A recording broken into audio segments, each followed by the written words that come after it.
I'm actually going to go over quickly. We have a special guest here, Bill. Bill, can you hear me? I can hear you. How are you doing? I am well, Bill. So first of all, thanks so much for being here. Would you mind maybe telling everyone a little bit about you? Sure. So, Bill Monroe. I live in Seattle, grew up in New York, and on June 3rd, 2017, on a Saturday morning at 7 a.m., I woke up thinking I had slept on my left arm funny, or I had hurt it in my sleep because I was in my 40s, and that's a thing that happens. Just sort of wake up with random injuries. Long story short, since I know we're short on time, I was having a stroke, a wake-up stroke. Spent the next month living in the hospital here in Seattle at Swedish Cherry Hill. Had some great care there, went through inpatient rehab, in-home rehab, and finally into outpatient rehab, and sort of living with that.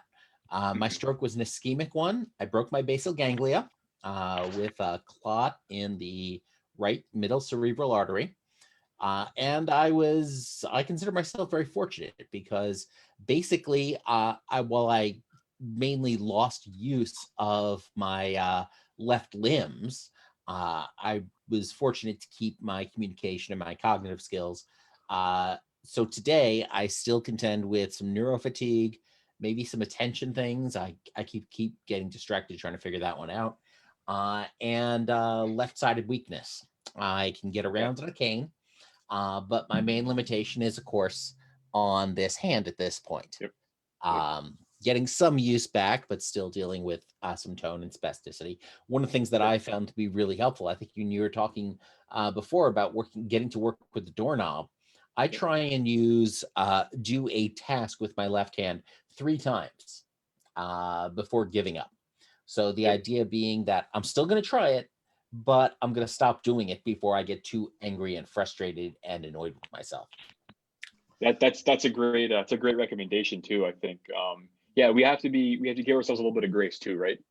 We have to push ourselves, but we also have to know, okay, yeah, I do have to actually get my dinner made at some point. So exactly. I still want to. I still have a life to live, even with some of these disabilities that I have now. Sure. Sure. I also host and produced the Strokecast podcast. I started this show because, I wanted to. It was the kind of show that I was looking for when I had my stroke, and that has been an amazing project. I've gotten to talk to some fantastic folks.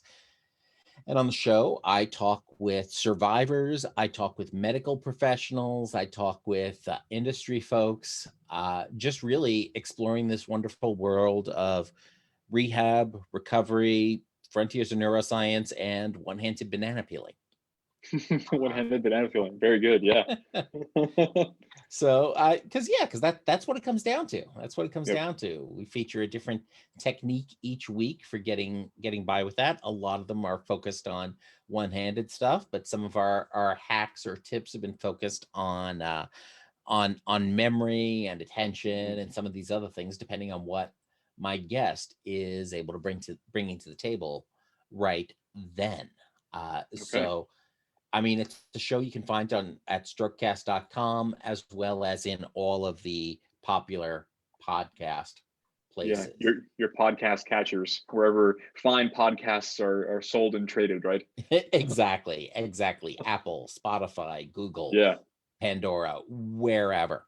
And of course, it's free to listen to and get, nearly 130 episodes now. We've talked about this stuff, and it is just so much fun, and I'm really happy to now be working with Motus Nova as a partner and sponsor of the show, to be able to talk about this. I just got my Motus hand over the weekend, and I am really excited to get that set up and start playing with that, and ultimately get back to bringing this left hand onto using the keyboard, because I can type 30 words a minute with my right, but I'd like to be able to go a little bit faster and start using the left again as well.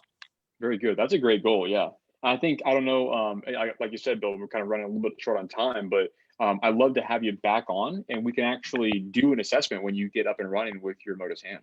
Yeah, that'd be great. Okay, yeah. Maybe we can do an assessment. We can kind of do a little bit of a background about some of the activities. Know your Mhm. preferences. We can kind of set things up in a good.